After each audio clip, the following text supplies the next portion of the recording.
பார்வதியை கை தொழுத காப்பே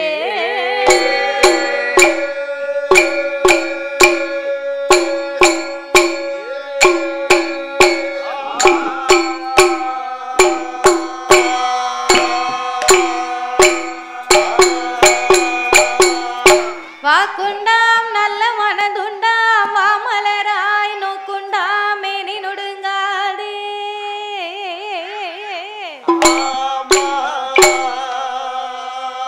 பூக்கொண்டு துப்பாய் திருமேனி துன்பிக்கையான் உன் பாதம்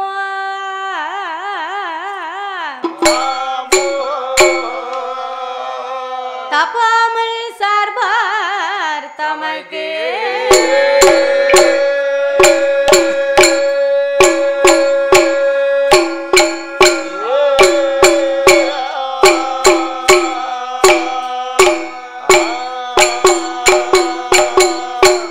வெள்ளை கலையுடுத்தி வெள்ளை பனி பூண்டு வெள்ளை கமலத்தில் விச்சிருப்பால் அன்னை வெள்ளை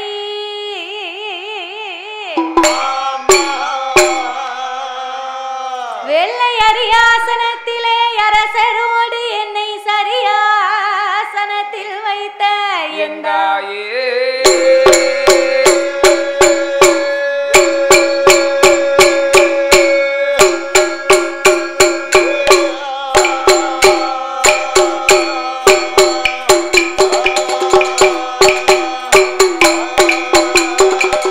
அண்டர்கள் துயரம் தீராயோத்தி மாநகரில் வந்து பிறந்தோ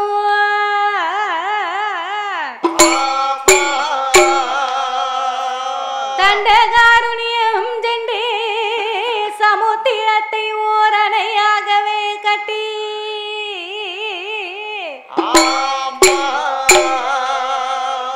கொண்டல் ராவணனை மாய்க்க கோதண்டம் கையில் ஏந்தோ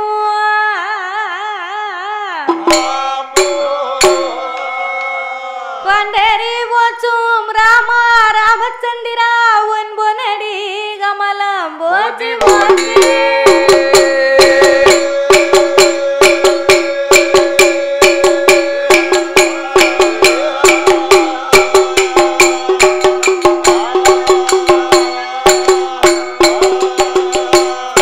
அண்டர்கள் துயரம் தீராயோத்தி மாநகரில் வந்து பிறந்தோ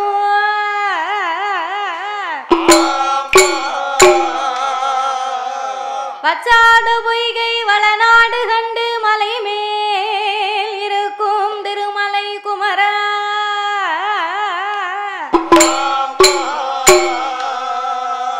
உச்சார் தன்னை எனக்கொருவர் இல்லை உமையால் தனக்கு மகனே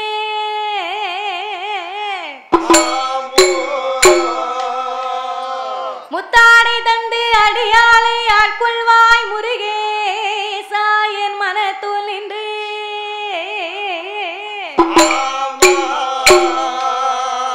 விஸ்தனமாகவே புள்ளி மயில் ஏறி வர வேண்டும் என தருக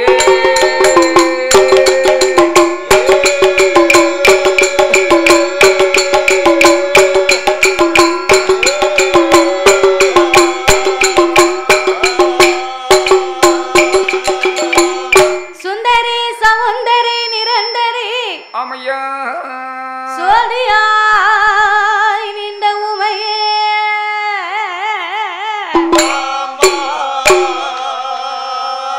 சுக்கிரவாரத்தினால் உன்னை தரிசிப்பவர்க்கு அருள் புரிவாய் என் தாயே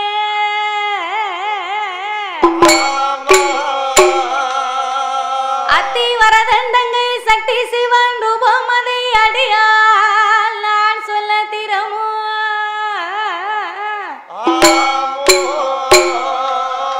இந்த அழகான தட்டாங்குளமான நகரத்திலே புகழாக வந்த என் நம்பிகை அங்கையற்கண்ணி அகிலாண்ட கோடி பிரமாண்ட நாயகி ஆமையா அம்பிகை வடகாசி அம்மாள் வந்து எனக்கு அருள் புரிவார்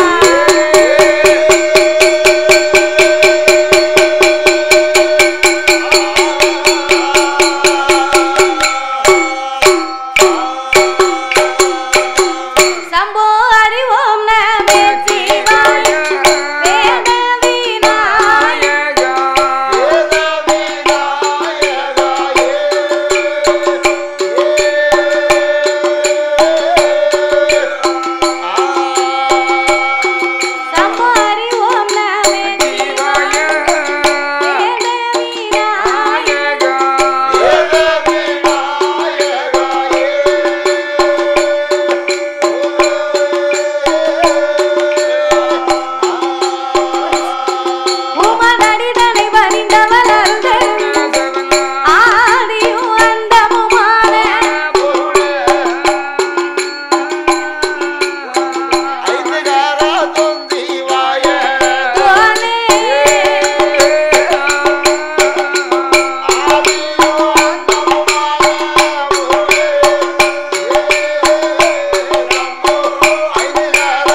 சொற்காலத்தில் மறப்பதில்லை ஐயா நான் ஒரு நாள் மறந்தால்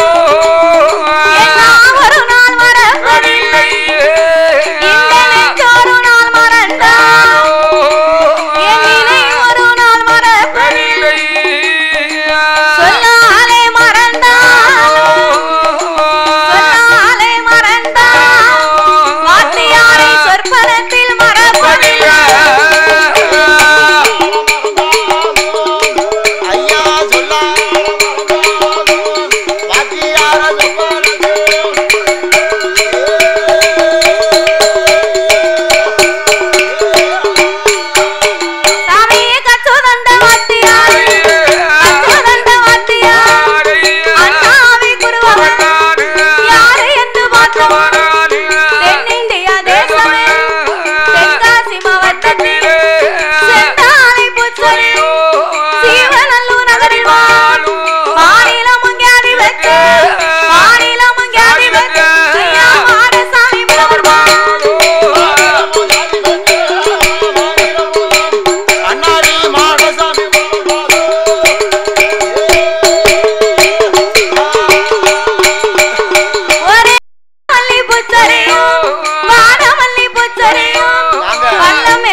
பெரியோர்களே சபை நிறைந்த தாய்மார்கள்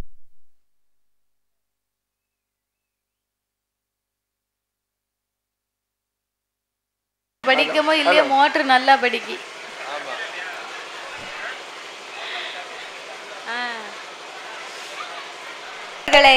பெரியோர்களே, சபை நிறைந்த என் தாய்மார்களே, தாய்மார்களே, பெரியோர்கள் சபையோர்கள் என்னை பெற்றெடுத்த தாய்மார்களே, தாய்மார்களே, கல்வி கற்ற பெரியவர்களே, பெரியவர்களே, தொழில் படித்த கலைவாணர்களே, கலைவாணர்களே, எனது அருமை சகோதர சகோதரர்களே, சகோதரர்களே, வருங்கால மாணவ செல்வங்களே, வாலிபர் இளம் சிங்கங்களே, இளம் சிங்கங்களே, அதாவது இந்த தட்டாங்குளமான நகரத்திலே மக்களை காத்து ரட்சித்து என்றென்றைக்கும் கிருபையோடு குழுவிருந்து வரக்கூடிய என் நம்பிகை அங்கையர்கண்ணி அகிலாண்ட கோடி பிரம்மாண்ட நாயகி அருள்மிகு என் தாயாகப்பட்ட வடகாசி அம்மன் திருவாலயம். இந்த ஆலயம்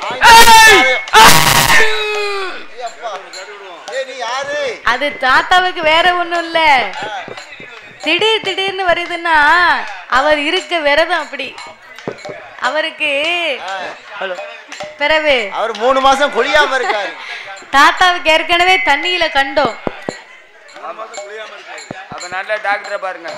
தண்ணியில கண்டம்ன உடனே தாத்தா 3 மாசமா குளியாம இருக்காரு. தண்ணி பக்கத்திலே போகல. தாத்தாவை செக்கப் தான் கூட்டு போனோம். ஆமா 3 மாசம் குளியாம இருக்காரு. அதான் நல்ல டாக்டரை பாருமனே.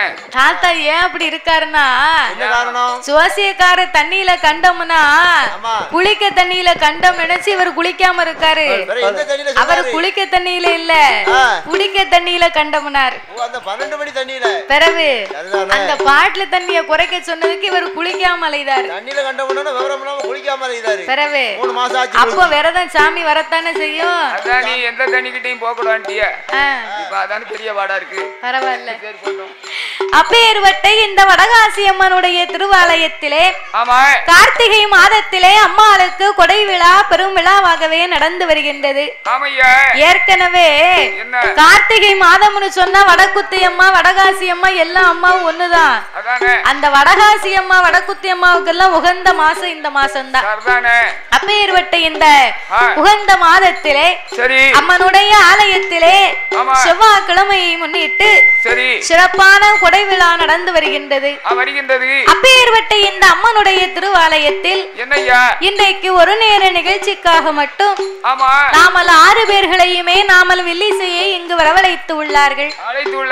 நாமலை வரவழைத்த அனைவர்களுக்கும் அனைத்து அன்பு உள்ளத்திற்கும் நாங்கள் நன்றியை தெரிவித்துக் கொண்டு அதாவது எந்த ஒரு ஆலயத்திலேயுமே முதலாகவே வில்லிசை ஒன்று ஆரம்பிக்கிறோம்னு சொன்னா அது எந்த ஒரு கோவிலாக இருந்தாலும் எத்தனை பெரிய தெய்வமாக இருந்தாலும் அந்த ஆலயத்திலே முதலாகவே சாஸ்தாவினுடைய திருக்கதையைத்தான் முதலாவது ஆரம்பிக்கணும். ஏன் அவருக்கு பாடணும் தெரியுமா? இந்த அகில உலகத்திலே கலியுக தெய்வமாகவே வந்து பிறந்தவர் ஐயனார் ஒருவர் தான். அப்படின்னா நம்ம எல்லாம் தாய்க்கும் தந்தைக்கு வந்து பிறந்த சாதாரணப்பட்ட மானிட மனுக்கள். ஆனால் என் தருமஞான சாஸ்தா அப்படி அல்ல. ஹரிக்கும் சிவனுக்கும் ஆணுக்கும் அப்பாவுக்கும் பிறந்த பிள்ளை. அப்பேர்வட்ட ஹரிகரபுத்திரன் ஐயனார் வந்து பிறந்தாத்தான் அனைத்து தெய்வங்களுமே இந்த ஆலயத்துக்கு வருமாம். அப்படி சாஸ்தா மட்டும் பிறக்கலைன்னு வைங்க, அந்த பைபாஸ்ல வந்துட்டு அந்த பைபாஸ்ல வீட்டுக்கு போயிரும். நம்ம ஊருக்குள்ள சாமி வரமாட்டாரு. அதனால சாஸ்தா பிறந்தாத்தான் சாமியே உள்ள வரும். பாத்துக்கோங்க, தேவதையும் வரும். அதனால ஐயனுடைய திருக்கதையை சாஸ்திரத்துக்கு 4 வார்த்தையில் பிறவி செய்துவிட்டு சக்தி கொண்டு கொலுவிருக்கும் இந்த வடகாசி அம்மனுடைய திருப்புகளையே நாங்கள் பாட இருக்கிறோம். பாடும் பாட்டிலே பலது குச்சங்கள் இருந்தாலும் சொல் குச்சங்கள், இசை குச்சங்கள், கதை குச்சங்கள். எங்கள் கதையிலே பொருள் குச்சங்கள். சாரீர குச்சம் குறை இருந்தாலும் சரீர குச்சம் குறை இருந்தாலும் எங்க எங்கள் ஆட்கள் அடி தாளங்களில் ஒரு குறைகள் இருந்தாலும் ஒன்னு சொல் பின்னால் இருக்கலாம் பின்னு சொல் முன்னால் இருக்கலாம். ஆமா, அறிந்து பாடினாலும் அறியாமல் பாடினாலும் தெரிந்து பாடினாலும் நாங்கள் தெரியாமல் பாடினாலும் எங்களுக்கு முன்பாகவே இந்த ஆலயத்திற்கும் இந்த ஊருக்கும் எத்தனையோ பெரிய பெரிய புலவர்கள் பேரறிஞர்கள் கவிஞர்கள் எல்லாம் வந்து பாடி இருக்கலாம். ஆன போதிலும் அடியால் நான் ஒரு சிறு குழந்தை. உங்கள் வீட்டு பிள்ளையாகிய நான் மாதவி. என்னால் தெரிந்தளவு என் சிற்றறிவுக்கு எட்டியவாறே உங்கள் முன்னால் நான் பாடுகின்றேன். அதாவது ஒவ்வொரு புலவர்களுமே ஒவ்வொரு விதமாக பாடுவார்கள். ஒருவரை போலவே இன்னும் ஒருவர் பாட முடியாது. கச்சது கைமண் அளவு கல்லாதது உலகளவு என்பார்கள். அந்த கல்விக்கு அதிபதி களவாணி படிச்சிருக்கான்னு சொல்லுவாங்க. களவாணி இல்லப்பா, கலைவாணி. அவ பேரையும் நீ சொல்லல, குடமடிக்க வந்தியாக்கோ.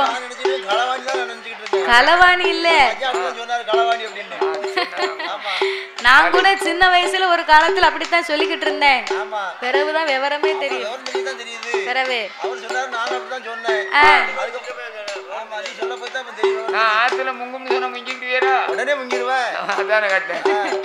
அப்படி இருப்பதனாலே நான் எல்லாம் தெரிந்தவளும் அல்ல, அனைத்தையும் கற்றவளும் கிடையாது.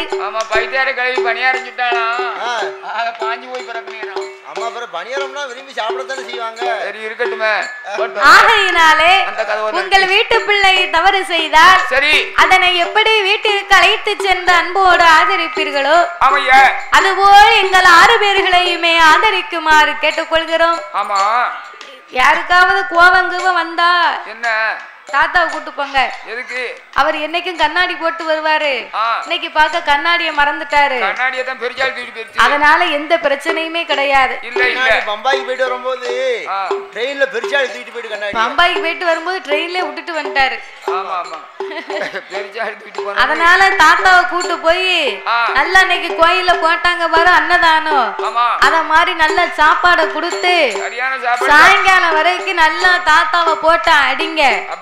உங்களுக்கு எவ்வளவு தொம்பு இருக்கோ அது வரைக்கும் தாத்தாவை வீட்டுக்கு அனுப்பும் போது மட்டும் சின்னதா ஒரு டானிக் பாட்டில் மட்டும் வாங்கி கொடுங்க. என்ன டானிக்? டாம் டாம் டானிக்கியா? டாம் டாம் டானிக் அவர் குடிக்க மாட்டாரு. அப்ப ரோக்கரா? ரோக்கரை யார் அடிக்க? அவருக்கு அலுப்பு தீரணும் பாத்தி, அதுக்கு அவர் என்ன குடிக்க சொல்லுவாரு, திருப்பி சொன்னோம்னா கோவப்படுவாரு. அதனால தாத்தாவுக்கு அலுப்புக்கு ஒரு 18:48 மட்டும். 18:48 அப்படி சொல்லு. வேற வேண்டாம். அதெல்லாம் கப்புன்னு இருக்கும். அதானே கப்புன்னு இருக்கும்.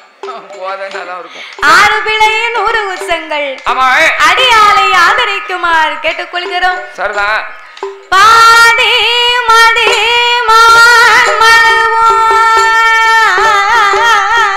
ஆமையா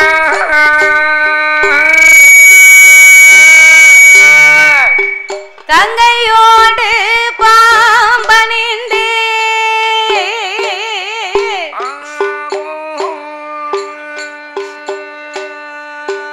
பார்வதியை மனம் புரிந்த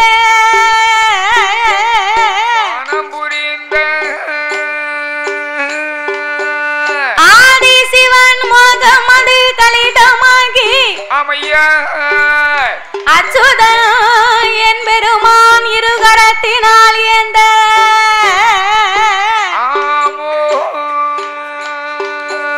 சோதி மணி விளக்கு ஒளிர்வு போல் 5 மைந்தர்கள் தோலினில் போனோல் இளங்க தோன்றி மேதினில் அரைக்கும் சிவனுக்கும் அறிகிற புத்திரனாகவே வந்து உதித்த தருமன் ஞான சாஸ்தாக்கள் யார் யாரெல்லாம் வந்து பிறந்தார் தெரியுமா?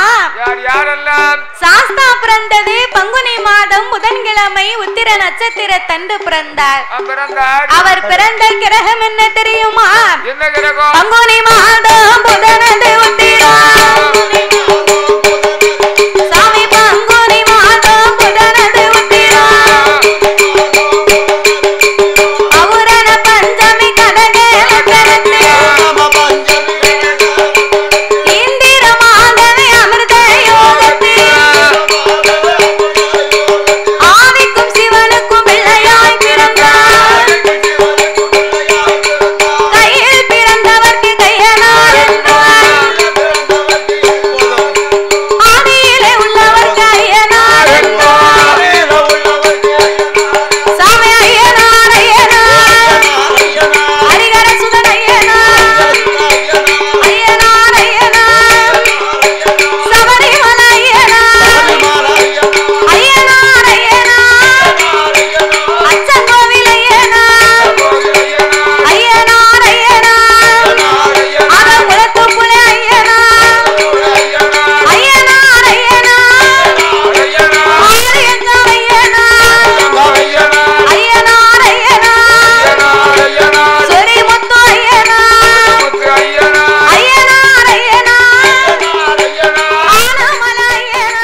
நாங்க போடுவோமே.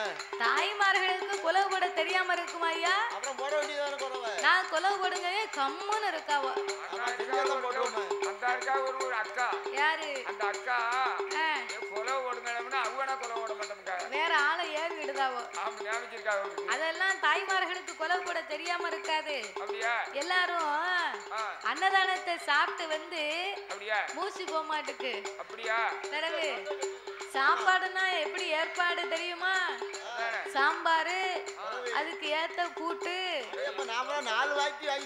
அந்த வெங்காய பச்சடி மாதிரி ஒரு ஊறுகாய் வச்சிருந்தாங்க பாரு. அதெல்லாம் இருந்த ருசிய பார்த்தா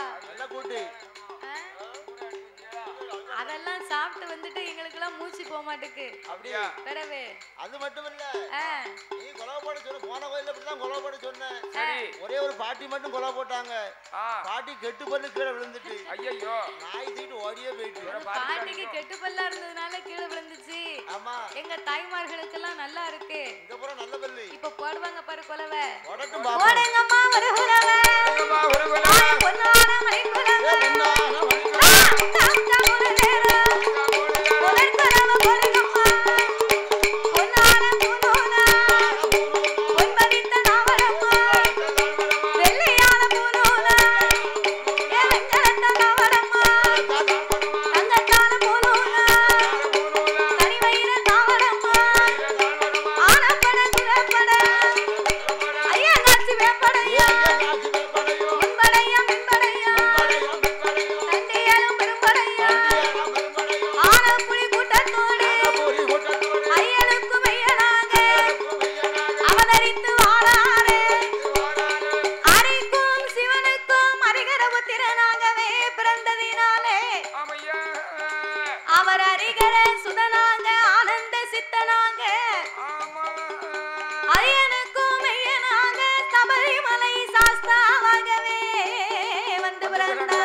இறைவனோடு என்னும் யார் யாரெல்லாம் கொலைவிருந்து வருகின்றார்கள் ஆகாயத்தில் சூரியனோ ஆகாயத்தில் சூரியனோ அன்புகுலி சந்திரனோ ஆகாயவாணியோடு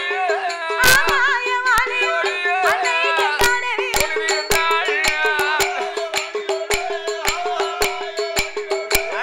கங்காதேவி கொலுவிருந்தாள்.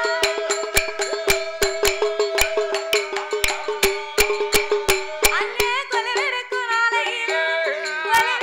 நாளையில் கைலாச வாசலில் கரை கண்ட பகவானுக்கு தெய்வலோக ரம்பையர்கள் திருநடனம் ஆடுவார்கள். ரம்பை வருவாள், நடனங்கள் ஆடுவாள், ஊர்வசியா வருவாள், உல்லாசமா பாடுவாள், மேனங்கையா வருவாள், மிருதங்கமும் போடுவாள், சரஸ்வதி வருவாள், சரஸ்வதி அம்மா சங்கீதங்கள் பாடுவாள்.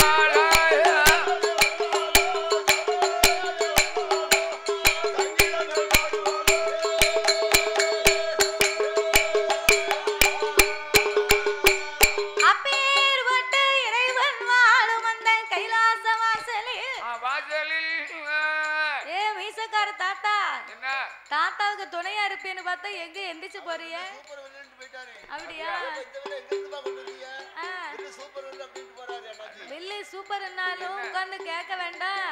வந்த உடனே விசாரிச்சாவ நான் நினைச்சேன் தாத்தாவுக்கு தாத்தா மீசக்கார தாத்தா துணையா இருப்பாங்கன்னு பார்த்தேன். அண்ணாச்சியோ அதான் வந்து ஒரு அரை மணி நேரம் வீட்டுக்கார பாப்போம். அண்ணாச்சி தாத்தாவுக்கு கேட்கல. நம்ம பேசுறது கேட்கல அவருக்கு. ஈசகர் அண்ணாச்சி பரவாயில்ல. ஐயா அரை மணி நேரம் பார்த்தாரு வில்லு. வில்லு பார்த்துட்டு தம்பி இங்க வா, ஏ நாட்டம்மா தம்பி வில்லு சூப்பர் வில்லு அப்படின்னு சொல்லிட்டு போறாரு. அப்பேற்பட்ட இறைவன் வாழும் அந்த கைலாச வாசலில் ஆமா தாத்தா உங்களைத்தான் அப்பலே கூப்பிட்டுக்கிட்டு இருக்கேன். சரிதானே வெளியே போய் பழக்கம் நடக்கு. காபி குடிச்சிட்டு வருவாங்க. யானை தோல் போர்வையும் புலித்தோல் ஆசனங்களோடு ஆமா சக்தியோடு ஆண்டவன் கையிலே கொலுவிருந்து வருகின்றார். வருகின்றார். அப்படி கொலுவிருக்கும் இறைவனாகிய சிவபெருமான் என்னையா 14 உலகத்தை இறைவன் படைத்து 224 புவனங்களையும் ஆண்டவன் படைத்தார். 7 சப்தாசாரங்களாகப்பட்ட கடல்களை படைத்து கல்லுக்குள் இருக்கும் தேரையும் தாயார் கருப்பையுக்குள் வாழும் சிசுவையும் முட்டைக்குள் உருவாகும் குஞ்சியும் ஆண்டவன் படைத்து ஓர் அறிவு முதல் 6 அறிவு படைத்த நாமளை போன்ற மானிட மக்களை படைத்தார். நாமளை ஏன் படைத்தார்? எதற்கு படைத்தார்? நம்மளெல்லாம் ஆண்டவன் எதுக்கு தான் படைச்சாரோ தெரியல. ஏன் இவ்வளவு கவலைப்படுத தாத்தா? இந்த பூமியில பிறந்து என்ன பாடுபட வேண்டி இருக்கு. பாடுபட்டாத்தானே நல்லா வயத்துக்கு சாப்பிடலாம். பூமியில பிறந்து வளர்ந்து 25 வயசு ஆயிட்டா ஒரு கல்யாணத்தை முடிச்சு வச்சிருந்தாங்க. கல்யாணம் முடிச்சு வச்ச உடனே சரி நம்ம வீட்டுக்காரி வந்த உடனே என்ன எனக்கு சீலை வேணுங்க, சட்டை வேணுங்க, ஒரு சும்மாவா ஆமா சீப்பு வேணுங்க, பவுடர் வேணுங்க. சரி அதை உழைச்சி வாங்கி கொடுத்தாலும் அதுக்கு அடுத்து ஒரு குழந்தையாயிருது. சரிதானே? குழந்தை அனுப்புற என்ன செய்ய முடியும்? என்னையா குழந்தைக்கு பால் டப்பா வாங்கி கொடுக்க வேண்டியிருக்கு. சரி வாரத்துக்கு 6 பால் டப்பா ஆகுது. ஆகுங்களா? உழைச்சி பால் டப்பாக்கு தான் போட வேண்டியிருக்கு. அப்போ பேசாம நீ கல்யாணம் முடிக்காம இருக்க வேண்டியதானே? இந்த விவரம் தெரிஞ்சுதான் முதல்ல கல்யாணம் முடிச்சிருக்க மாட்டேன். இப்போ ஒண்ணும் கெட்டு போகல. ஆச்சி வேணா டைவர்ஸ் பண்ணிடுவோம். ஆச்சி நம்ம டைவர்ஸ் பண்ண முடியாது. பிறகு அவளை டைவர்ஸ் பண்ணோம்னா கஞ்சி இல்லாம அப்புறம் ரோட்ல தான் அலையணும். பிறகு பரவாயில்ல. ஆமா அதாவது சரி ஆண்டவன் மண் உலகிலேயும் மனிதர்களை எல்லாம் ஏன் படைத்தார் தெரியுமா? இதற்காக நாமல் அனைவர்களுமே இப்பூமியிலே ஒற்றுமையாக வாழ வேண்டும் என்று ஆண்டவன் நாமளுக்காகத்தான் இந்த உலகத்தை படைத்தாரா. ஒற்றுமையாக வாழ வேண்டும் என்று படைத்தார். ஆனால் ஒற்றுமை எங்குமே ஒத்துமையே இல்லை. ஏன் ஒத்துமை இல்லைன்னா ஒருவர் வாழ்வதை கண்டு இன்னும் ஒருவர் சந்தோஷப்படக்கூடிய மனநிலை யாருக்குமே கிடையாது. நம்மளை விட நல்லா வாழ்ந்துட்டானே அப்படின்னு பொறாமைப்படுகிறோமே தவிர பரவாயில்ல நம்ம தான் நல்லா இல்ல அவங்களாவது நல்லா இருக்கட்டுமேன்னு நினைச்சாதான் நாட்டுக்குள்ள ஒத்துமை வரும். அப்படி நினைக்காத வரைக்கும் ஒத்துமையே வராது. மண் உலகில் தெய்வத்தினுடைய உருவத்தை நாமல் எல்லோருமே தெரிந்து கொள்ள வேண்டும் என்று சிவனுடைய வடிவத்திலே இதோ நின்று கொண்டிருக்கிறார்களே நாமலை பெற்றெடுத்த தந்தையை படைத்தார். அம்மா சிவசக்தி இருக்காளே இந்த வடகாசி அம்மா அம்மாளுடைய வடிவத்திலே சபை நிறைய அமர்ந்து கொண்டிருக்கிறார் அல்லவா. நாமலை 10 மாதம் சுமந்து பெற்று எடுத்த தாய்மார்களை படைத்து சிவன் வடிவத்திலே ஆண்களையும் சக்தியின் வடிவத்திலே பெண்களையும் படைத்தார். ஆணென்றும் பெண்ணென்றும் ஆண்டவன் அகில உலகத்தை உண்டு பண்ணி நாமலுக்கெல்லாம் 6 அறிவை கொடுத்தார். 9 தத்துவத்தை படைத்தார். மனிதர்களுக்கு மட்டும்தான் ஆண்டவன் 6 அறிவை கொடுத்தார். 6 அறிவுன்னா 6வது அறிவு நாமலுக்கு பகுத்தறிவை கொடுத்தார். எனக்கு தெரிஞ்ச அறிவு எங்க இருக்கு தெரியுமா? எங்க இருக்கு? 5 அறிவுல 5 அறிவு விழுது. ஆமா 5 அறிவு. குத்தாலத்துல 1 விழுது. ஆமா சேர்த்து பாத்தீங்கன்னா 6 அறிவு. ஓ அறிவுக்கு அந்த அறிவு தான் தெரியும். அப்படியா? வேற தெரியாது. வேற என்ன? 6வது அறிவுன்னா அதுதான் பகுத்தறிவு. சரி பகுத்தறிவுனா என்ன தெரியுமா ஐயா? எப்படி? நம்ம மனுஷங்க அம்மா கிட்ட எப்படி பேசணும் அம்மான்னு சொல்லணும், அப்பா கிட்ட எப்படி பேசணும் அப்பான்னு சொல்லணும், நம்ம மாமியா கிட்ட எப்படி பேசணும் அத்தங்கணும். கொஞ்சம் அமைதியா இருங்க அண்ணாச்சி, அப்பதானே நாங்க படிக்கிறது உங்களுக்கு கேட்கும். அமைதியா உட்காருங்க. நம்ம அம்மா கிட்ட எப்படி பேசணும், மாமியார் கிட்ட எப்படி பேசணும், மாமியார அத்தங்கணும், குழந்தைய கிட்ட எப்படி பேசணும், மதனி கிட்ட எப்படி பேசணும் அப்படின்னு சொல்லித்தான் ஆண்டவன் நாமளுக்கு பகுத்தறிவை கொடுத்தார். ஆனா இப்போ அப்படியா இருக்கு? எப்படி இருக்கு? இப்போ மதனி இருக்கும்போது ஒரு பேச்சு, மதனி இல்லைன்னா ஒரு பேச்சு, குழந்தையா இருந்தா ஒரு பேச்சு, சகலப்பாடு இல்லைன்னா குழந்தையா கிட்ட ஒரு பேச்சு. ஆமா இப்ப அப்படி இருக்கு.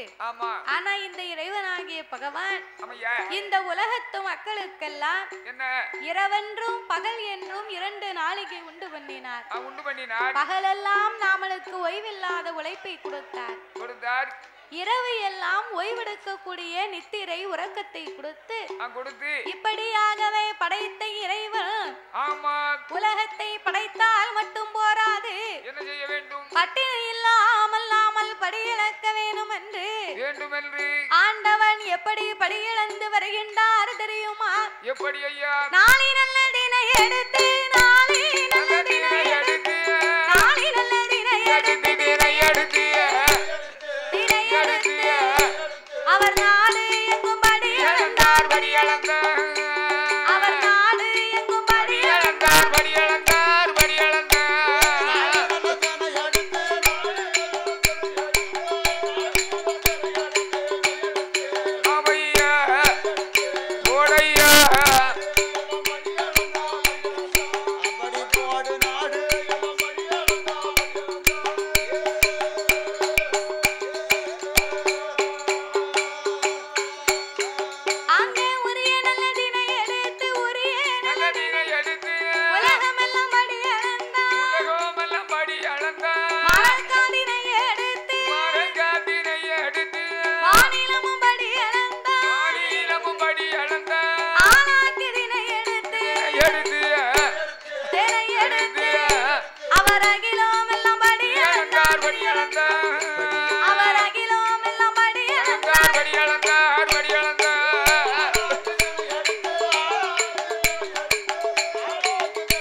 பகவான்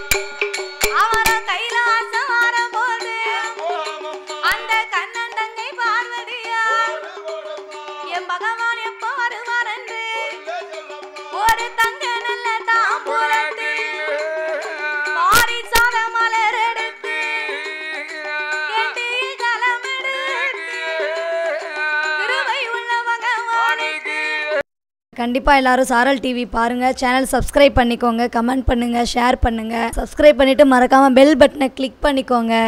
சாரல் டிவியை பாருங்கள், நம்ம சாரல் டிவியை சப்ஸ்கிரைப் பண்ணிக்கோங்க. தேங்க்யூ.